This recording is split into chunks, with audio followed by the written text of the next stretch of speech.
বন্ধুরা, শুভ সকাল। আজকে আমি একটা টিফিনের রেসিপি শেয়ার করছি। আমি কড়াই বসিয়ে 2 চামচ তেল দিয়ে তার মধ্যে হাফ মতো পেঁয়াজ কুচি দিয়ে দিয়েছি। এখানে একটু আপনারা লঙ্কা কুচি ব্যবহার করতে পারেন, আমি বাচ্চা খাবে তাই দিলাম না। আর ওখানে আমি একটু চিকেন, মোটামুটি 3 পিস মতো চিকেনে আমি একটু আদা রসুনের পেস্ট আর ভিনিগার, সয়া সস আর গোলমরিচ গুঁড়ো আর নুন দিয়ে মেখে রেখেছিলাম, সেটা দিয়ে একটু ভাজা ভাজা করে নেব। একটু ভাজা ভাজা হয়ে আসলে তখন আমি একটুখানি জল দিয়ে দেবো যাতে চিকেনটা সিদ্ধ হয়ে যায়।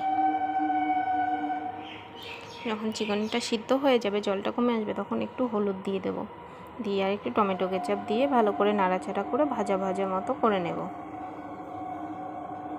যখন ভাজা ভাজা হয়ে যাবে তখন আমি নামিয়ে নেব।